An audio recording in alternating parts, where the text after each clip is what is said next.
Now a story you'll see only on Eyewitness News, driving while high. With marijuana decriminalized in Rhode Island and pot prescriptions allowed for medical reasons, police tell us they're seeing more impaired drivers behind the wheel. So I got an exclusive look at how officers are cracking down on impaired drivers and keeping Rhode Islanders safe.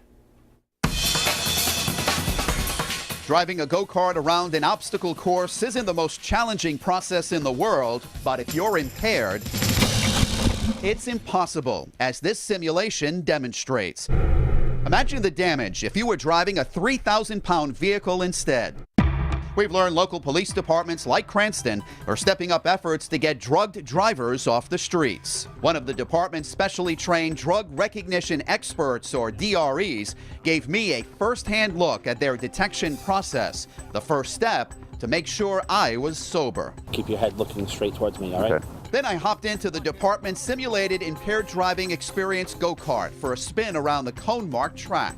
And while I may have felt in control at the wheel, all right, I'm having no problems right now driving. The specialized cart allowed officers to remotely disable my ability to steer, simulating the delayed reaction of someone on drugs.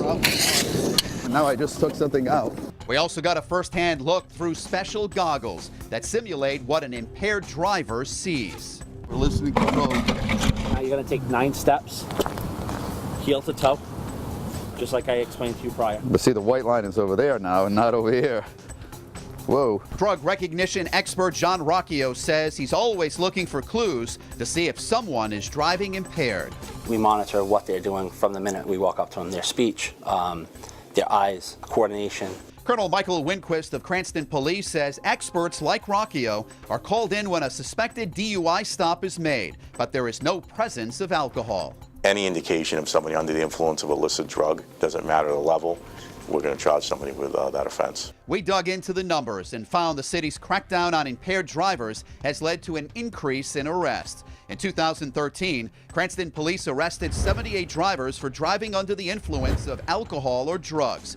In 2014, that number jumped 49% to 116 arrests. We're seeing a lot of people that have medical marijuana cards, and that doesn't give someone a right to operate a motor vehicle under the influence of marijuana. Colonel Winquist says the DRE's training is critical because he believes drugged driving will only get worse. If certain advocacy groups are successful in legalizing marijuana, I think we're going to see a huge spike in these accidents.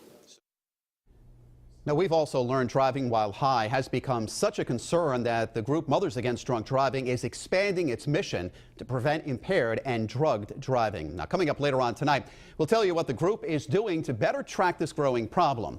Driving while high continues tonight on Eyewitness News at 11.